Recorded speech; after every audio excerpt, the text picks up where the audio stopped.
This one was you could move if you wanted to, but you'd probably kind of wind up dancing like this. So, just do whatever you feel, I guess.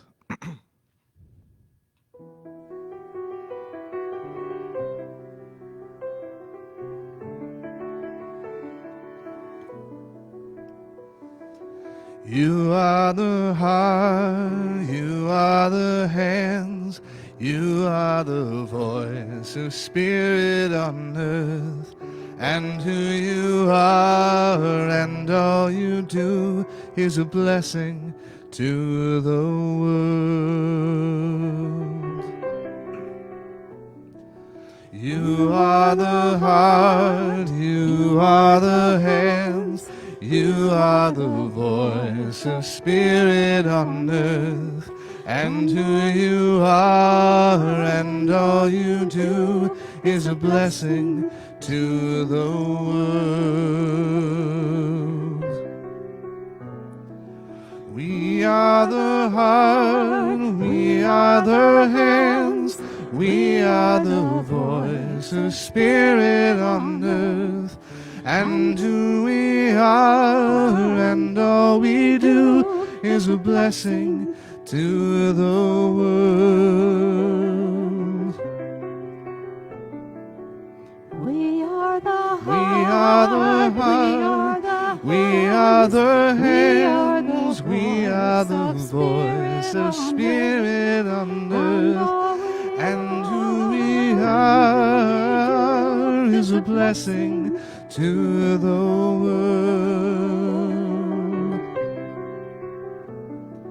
I am the heart, I am the hands, I am the voice of spirit on earth. And who I am and all I do is a blessing to the world. I'm a blessing to the world. I'm a blessing to the world.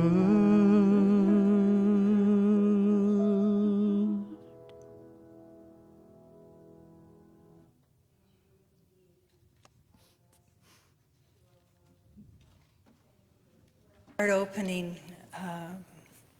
moment that is as we share this sacred time together. Our message today is looking ahead, and we'll look forward to hearing what Dr. Mary has in her wisdom to share with us today to inspire us for this week. I'm just going to touch on a couple of invitations to you. This coming Saturday from 9 to noon, it'll be on Zoom, will be the Facing Anxiety and Stress. And I invite those of you that have been struggling through these COVID times with a level of anxiety that you haven't been quite able to name or distill into something greater.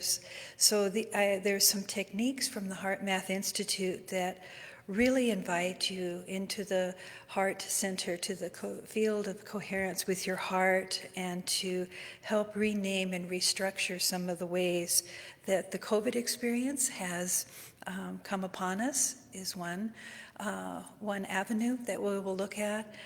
But it's going to go quick from 9 to noon next Saturday, the 30th. So let me know, let the office know that you're interested in joining us for that. There will be a break within that 3-hour period as well for you to do some personal work. Also looking forward to just around the corner, Dr. James Golden will be doing Spiritual Sanity in a Crazy World. And he will be doing a Zoom series starting the 1st, a Monday, from 6:30 to 8:30, online Zoom. So again, the office needs to hear from you so you can receive the invitation for that and be a part of that wonderful community class that he's been going to be sharing with us.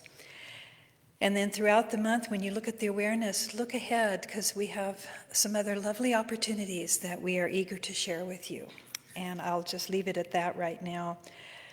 I don't know if I thanked Lindy Miller Castro for being here. She's running the show back there. But thank you, Lindy, for helping us so much here. So with that, I'm going to invite Dalton up to do the beautiful reading this morning. Then Charlie will sound the bell. at that moment, we will enter into a more reverent state and do prayer and listen to Dr. Mary's words.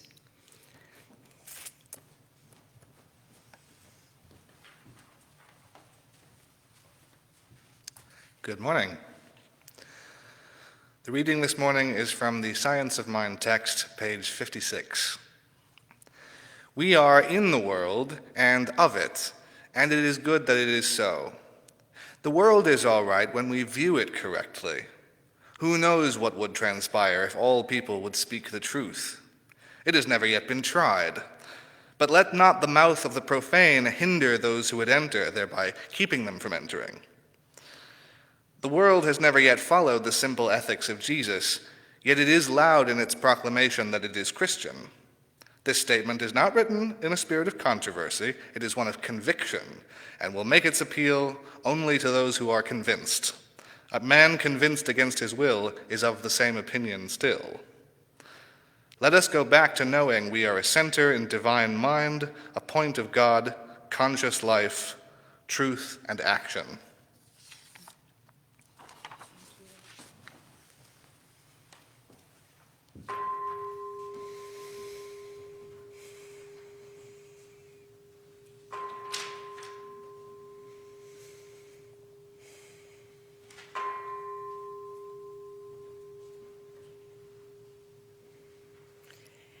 And we begin listening to the sound of the bell and looking within, knowing that as we direct our consciousness inward, we meet the divine, the very center of our heart and our being. And as we sit with the divine, knowing there is a way to then look ahead to what is before us now. And we welcome that companionship with the divine, that inspiration of the divine as we surrender to a greater truth, to a greater understanding. As we allow ourselves a new beginning here, a fresh beginning, to let go of some of the nagging, preconceived ideas that we have held for a long time.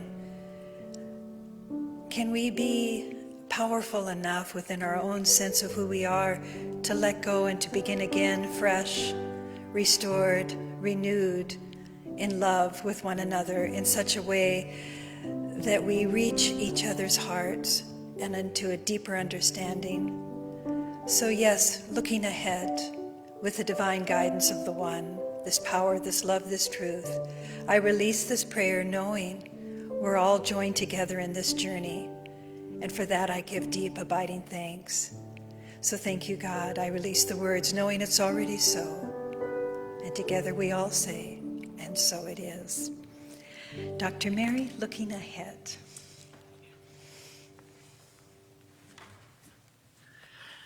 That was an exquisite treatment, and I really needed that this morning. Thank you. Good morning, everyone. The title is Looking Ahead, How to Use It in Creating the Life You Want. A couple weeks ago, I shared a poem from the third patriarch of Zen, somewhere between the years 575 and 615, and two lines in that poem stood out at me that helped me see the new year with a little more clarity. These lines are, if you wish to know the truth, then hold no opinions for or against anything. To set up what you like against what you dislike is a disease of the mind. So I'm going to be contemplating that a lot as this year rolls on, because I think it'll be a challenging year for all of us on the spiritual path. And if we can think of those two lines occasionally, it helps us from going, a little crazy to following our truth. I wonder, 1,500 years ago when that poem was written, how easy was it to stay on that path? How easy was it? How easy was it to hold no negative opinions? I really would like to time travel back there and find that out. Because today we have an ongoing cancer culture, not cancer the disease, but cancel culture, that's what it is. And it's really occurred many times throughout history. In the 11th and 12th centuries, thousands of people were burned at the stake for heresy. That's a cancel culture.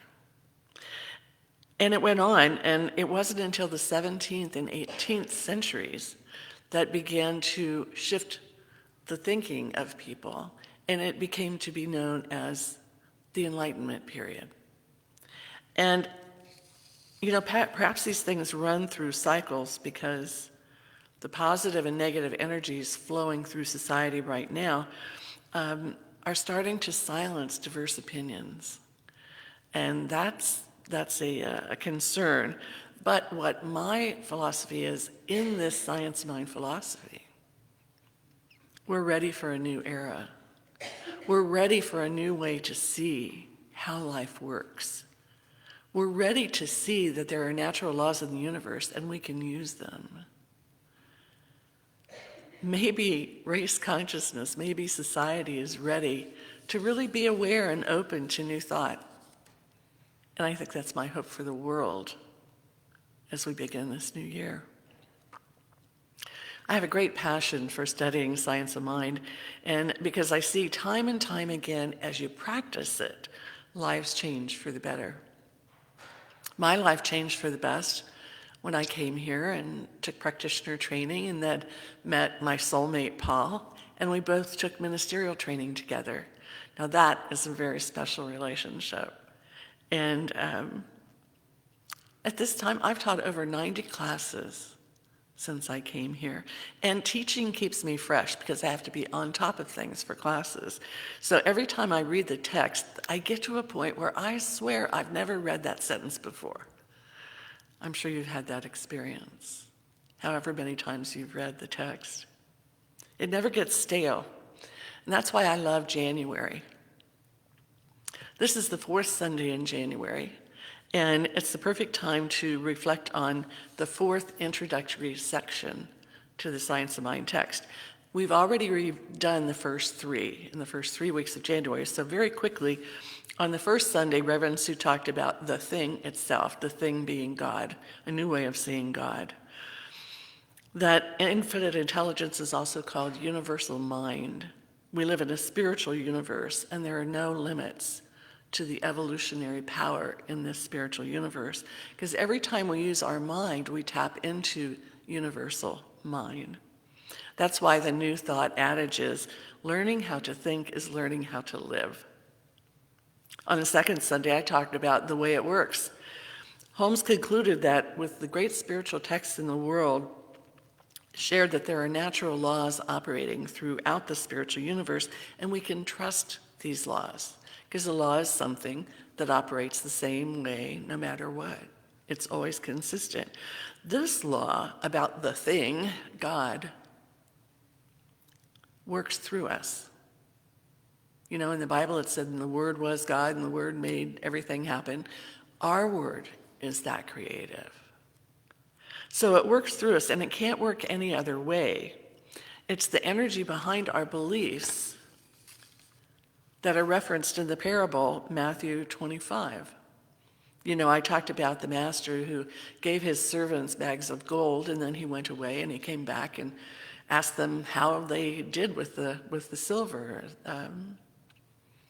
The one who got 10 bags invested and got 10 more bags. The one that had 2 bags invested and had 2 more bags. And the one that was given only 1 bag buried it. He was so afraid. And so the moral of this parable is, if we can only conceive of a little good, that's exactly what we'll experience. That Sunday, I also referenced the law of gravity, that force that when we drop something, it falls to the ground. I talked about Einstein's famous equation E equals mc squared that says energy and mass are interchangeable. They're just different forms of the same thing. Then there's the law of cause and effect, that actions are always accompanied by consequences. Last week, the third Sunday, Reverend Sue talked about what it does, that we live in unlimited potentiality, that the essence of beauty, truth, wisdom, and love coexist in our mind. We exist in it, and we must draw from it. So that's what it does. It starts with us. Our minds are cause, and we experience effects. So now we're on the fourth Sunday, the fourth section of the Science of Mind text, and it's called How to Use It. Well, the first question that I read is, what is it that we're using? How to use it. What is it that we're using? And the general idea in metaphysics, which is what we're learning about beyond the physical, are fundamentals that we assume to be true, and we experience them, cause and effect. More recently, I didn't know this, metaphysics has been divided into 3 areas. General metaphysics, which is called ontology, spiritual or religious metaphysics, which is what we're learning here in the Science of Mind, and physical metaphysics. Now, metaphysics asks a lot of questions. That's why people study it. And there are institutions now that are teaching and researching metaphysics. So here's some of the things that they ask in their research. What is it for something to cause something else? Good question. Must every event have a cause? Is the future real? But what about the past? What is it for one thing to be part of another? When objects have some common feature, is there something literally shared between them? Is there more than one way to exist? Now, string theory would say, oh, yeah. How do things persist through time? So these are all questions these researchers are continuing to ask, and you could probably think of 100 more. But the Science of Mind philosophy is developed by Dr. Holmes. He described it this way. It's a correlation of laws of science, opinions of philosophy, revelations of religion, combining the wisdom of the ages, the essence of the world's great traditions, offering a universal key to well-being, which can be used by anyone, anytime, anywhere. That's a lot. Studying the Science of Mind is a lot to study. But he said, you can get caught up too much in studying and not actually using the principles. So it's time this year in the new year to activate that energy that's within you, within your mind, within your life. And he developed a scientific prayer that helps activate that. And we call it spiritual mind treatment. It's affirmative prayer, very, very positive prayer. Because Holmes said we're only going to know as much as we can demonstrate. And I remember back when I went to, it's probably Costco or something, and on the way I said, there's the right and perfect parking space, easily close to the front door. I know the person shopping is just about done shopping. They're gonna come out while I come in, it's all gonna, and it happened. And I went, whoa. For a lot of us, that's the first time we went, oh my God, it works. So it's very fun to use, and because a light bulb goes off when that happens. So I've been researching all different kinds of metaphysics and what researchers are doing, and I'm seeing more websites and a few institutions that are called applied metaphysics. How to apply the law, apply the energy, how to improve our lives. To me, this means a lot, that something Holmes wrote 100 years ago is now being taught in institutions, applied metaphysics. I found one book that you might be interested in, Metaphysical Techniques That Really Work. How could they not? But okay. Audrey Craft Davis claims it will guide you in the unfolding of your higher spiritual and mental potentials. She describes the techniques and offers true stories from her personal experience. Couldn't we all do that? And then she has a step-by-step instruction on how to use this technique. Now, I'm going to buy the book and see if it's really spiritual mind treatment. But she said with just a little practice, you're going to learn the following. You're going to be able to boost your energy for hours. I think that's true because after I meet with a client and do a treatment for them, my energy level is so high it's like I'm walking on clouds. She said, you can use the law of prosperity to harvest the abundance that is your spiritual right. Now here's a good one. You can communicate with the spirits of departed loved ones. And then you can develop the ability to do aura readings in the electromagnetic field around us. So that sounds like a really interesting book in applied metaphysics.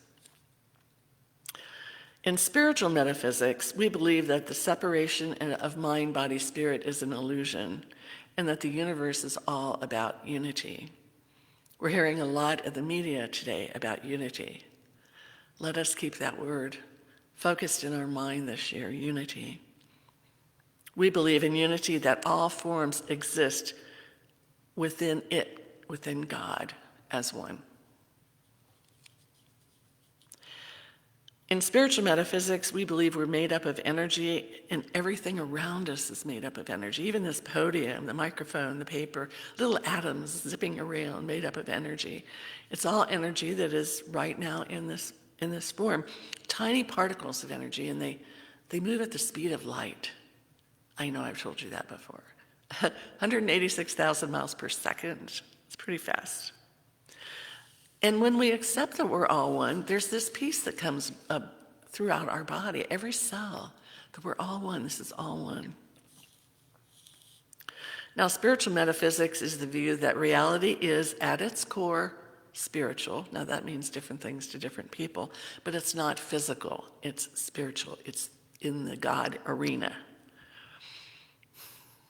Spiritual metaphysics on the internet so far does not have a concrete definition. So it's more important to understand metaphysics in itself, the non-physical substance in the universe. This belief may be seen in many New Age pantheistic views, and it's an area that's expanding constantly. Gaining new knowledge into the human experience. What does it mean to be human? What does it mean to think? What does it mean to want something and then see it show up in your life? If you've ever made 5-year plans and then 5 years later looked them up again, it's always amazing to me that most of them have come to pass. So Holmes developed this key for applied metaphysics, and he called it spiritual mind treatment.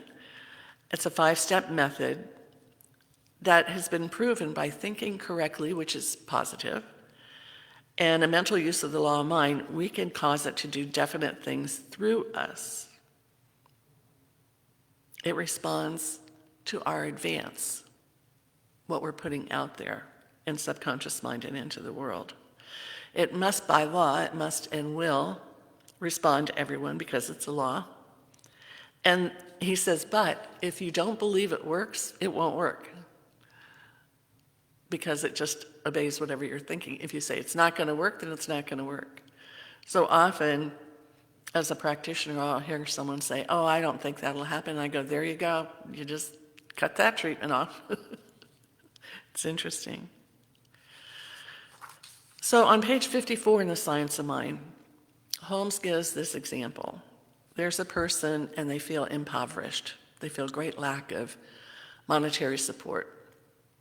They come to a practitioner to change the condition, to reverse it, because they know that there are no limitations with spirit, and that this apparent limited condition has no real law to support it, except the mind of the one claiming, I don't have, or I can't have, or there isn't enough.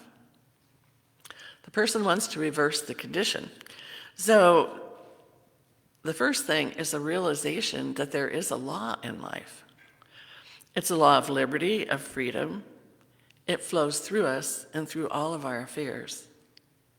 But if the image of limitation persists, they must stop and declare that these images of limitation are neither person, place, or thing. They have no power. They have no real law to support them. They cannot operate if we let go of lack and limitation and know we are fully supported by the universe. So this idea of faith and expectancy is important. It energizes us. Expectancy, what's coming from around the corner. When I say, I have a full life, I am fully supported by the universe with many things, friendship, love, money. If we put our whole trust in God as law, it becomes very real to us. And so the time will come that, as Jesus said, let our conversation be in heaven. Refuse to talk about anything that would describe your life as in lack or limitation. In Hebrews 11:3, it says, we must trust the invisible, for the thing is the sole cause of that which is visible. Things which are seen were not made of things which do appear. The process in healing and effect in our lives is the time and effort we go through in our realization of the truth. You probably don't know this, or maybe you remember I've talked about it a couple times through the last 20 years. In the late 1940s, Dr. William Parker, and his nickname was Cherry Parker. Doesn't mean anything for what I was saying, but I just think that's really cute. A professor by the name of Cherry. Anyway, he was a good friend of Dr. Holmes. And he was learning all about spiritual mind treatment, and he tried it on himself and healed himself of ulcers. Now he was a believer. Aha, I get it. This is how it works. And so he and a co-worker, Elaine St. John's, met with the Department of Psychology there at Redlands University, and they created double-blind studies on the power of prayer. And they did it in 9-month increments. So the people in one experience would be there for 9 months, and they would meet every week. It started in 1951 and continued for 10 years. Now, this is in Redlands, which I don't know is that big of a town, but they brought in doctors, lawyers, anybody who wanted to be in this experiment. So it was a real cross nature of the community. So they wanted to measure the effectiveness of prayer as a tool to help people who had problems. That was it. And so the participants were broken into 3 groups. First, they had all of them do a psychological analysis, go through that, so that the psychologists could see where the problem areas were for them, like a belief in lack or whatever it was. Then the groups were split into 3. One received psychotherapy each week. The second group did daily Christian prayer, more of a beseeching prayer. God, can you help me? Or please help me. And the third group did daily spiritual mind treatment. Well, after 9 months, they brought all the results together because they had a second psychoanalysis to see, are those troubles still there or are they not? Have they dissipated through these weekly meetings? And they put the results in a book which you can buy called Prayer Can Change Your Life. I'm trying to remember the percentage points, but the people who met with a psychotherapist every week had like a 60% improvement in letting go of their troubles. The group that did Christian beseeching prayer had no change. The group that did spiritual mind treatment had a 75% improvement. And of course, Dr. Holmes was just thrilled about this, a real double-blind study that lasted 10 years, and here are the results. I read an article I found about this study. It was written by somebody else who was involved in it. And here's what this person said. Over and over, we proved that whatever we had need of, whether it was harmony, forgiveness, courage, abundance, friendship, or health, if we would affirm it and accept it within, it would become a part of our outward experience. This was both the secret and the miracle of affirmative prayer. But what's fascinating to me is that this has been known for centuries. Jesus taught it. Many of the great philosophers of the world taught it. You don't have to go to the Bible on page 1 and hear about the Word of God and to find truth, but you can ground yourself in it every day. In the morning, meditation, contemplation, reading affirmations, doing a spiritual mind treatment. I'm happy, we're all happy as practitioners and ministers to write one for you, specialized just for you. just let us know. So today, we're souls on an infinite journey, and you can use this every day. So if you've been able to watch these Sunday talks here in January, you've got the basics of the philosophy. You've got what God is, it, the thing, how God works, what God does, and today, how to use it. Then use your connection to God to improve your life. And I encourage you to not let anything stop you from jumping right into classes, Science of Mind classes this year, on Zoom, of course. But that's what we want to do, is to be available to you to help. Holmes ended this section of his textbook by writing that there is a new light coming into the world, and we're on a borderland of new experiences. The veil between spirit and matter is very thin. A new science, a new religion, a new philosophy are rapidly being developed.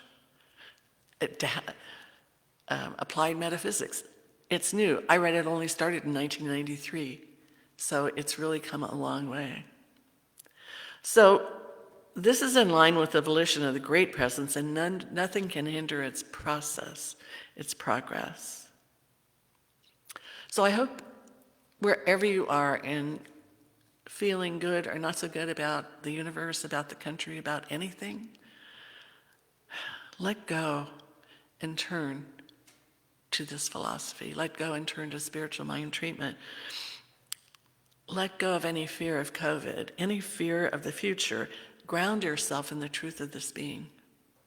So I'd like to leave you with some words from Ram Dass, one of my favorite spiritual teachers, but this is from his book, Grist for the Mill, one of his first ones. If you go online to buy it, it's very expensive now. Anyway. So Ram Dass says, if we follow our heart, there is nothing to fear. As long as our actions are based on the pure seeking of God, we're safe. Anytime we're unsure or frightened, here's a beautiful and powerful mantra to say. The power of God is within me. The grace of God surrounds me. The power of God is within me. The grace of God surrounds me. And as we repeat it to ourselves, it will protect us. Grace will surround us like a gentle force field. It feels so good, a gentle force field. Through our open heart, we now hear the power and the love of the universe. So let's do a prayer about that.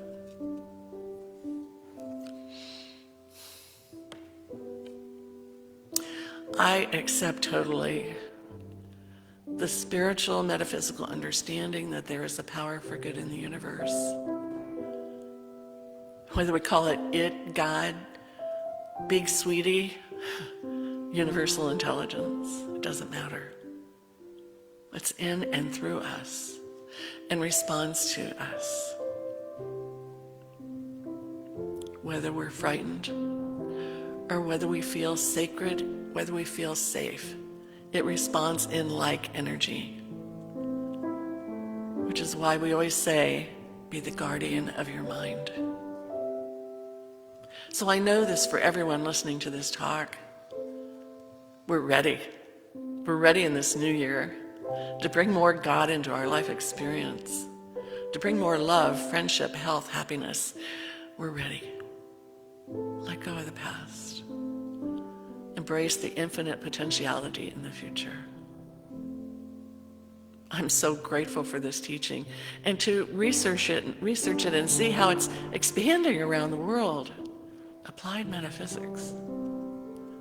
Don't have to call it spiritual, although some do. And so it's very exciting in this new year to feel the power and the presence of the One. So I release anything unlike that. No fear, no worry. Just an inner sense of calmness and sacredness. That's who we are and who we are meant to be. And so it is. Thank you.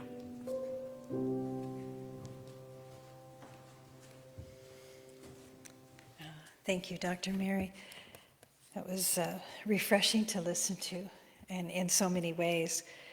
I'm high this morning on Advil during the night, so it was interesting to sit there and have this moment of reflection, and you said something about the metaphysical study of auras, that part, and I flashed on a dream I had last night that I was being trained to look at everybody's halo.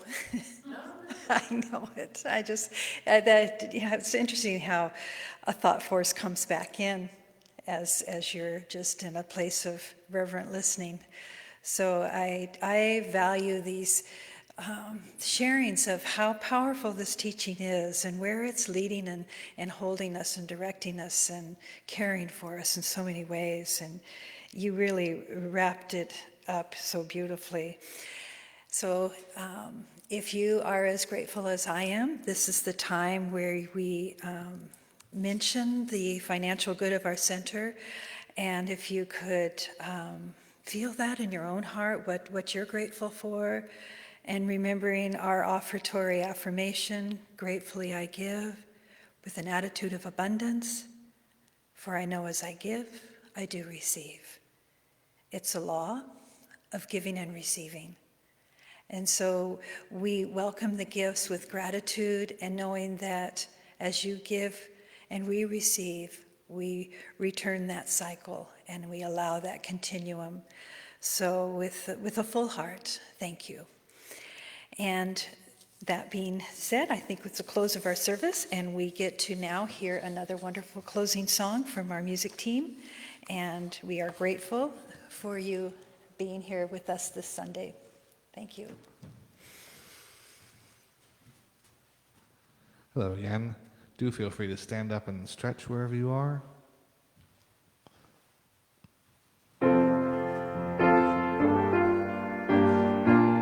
And sing with me. I am free, I am unlimited. There are no chains that bind me. I am free, I am unlimited. Right now, right now. I am free, I am unlimited. There are no chains that bind me. I am free, I am unlimited right now. If you're with someone, you can sing to them. You are free, you are unlimited. There are no chains that bind you. You are free, you are unlimited right now, right now. You are free, you are unlimited. There are no chains that bind you. You are free, you are unlimited right now. Oh, we are free, we are unlimited. There are no chains that bind us. We are free, we are unlimited right now, right now. We are free, we are unlimited. There are no chains that bind us. We are free, we are unlimited right now.